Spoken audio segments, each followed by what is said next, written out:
I'm going to take you back 49 years ago when my mother was 12 years old and a little girl that had all kinds of dreams. She had watched things like Flash Gordon and had gone to the movies and believed that there was something out there. However, it was an unfamiliar place. People didn't know much about what was beyond the stars except for what they had seen in their telescopes. Not like today where you have Google Maps or where you can actually pipe into some of the NASA sites and use the telescopes with your computer. This was a time when people didn't necessarily have a TV in their home, and they may have to go to a friend's house to watch it.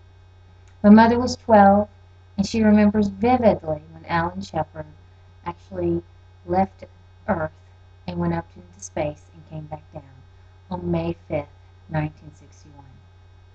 Later that month, on May 21st, 1961, President Kennedy uttered the famous words that we would be the first to have an American walk on the moon. It would take some time before that actually happened, but in the meantime, children dreamed.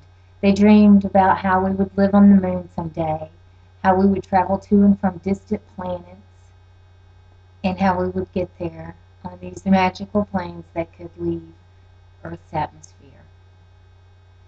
It's very humorous to me, being someone that has seen space travel and space flight throughout the years.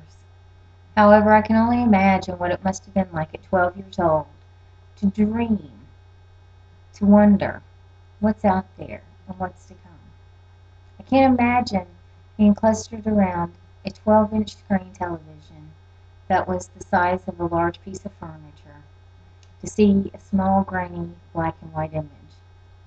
But my mother did. The day after her marriage to my father, some famous words were uttered because someone finally did walk on the moon. That's one small step for man, one giant leap for mankind. Columbia, Columbia. That's probably the most famous astronaut of all time, Buzz Aldrin. There were other people that were there on that ship. However, those words will live in infamy because people will always remember them. That was the first time that it had come true, President Kennedy's proclamation that we would walk on the moon. Since that time, we've had many trips to and from, normally to work on a telescope. However, my mother also talks about how space travel became so blasé, and it wasn't covered on the nightly news, and it wasn't covered on those three fabulous networks anymore until the Space Challenger tragedy.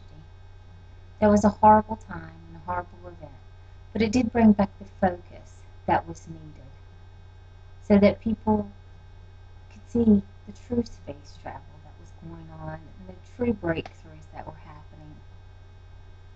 And I hope that my children can look to the stars and dream as my mother did when she was 12 years old and thought about the possibilities.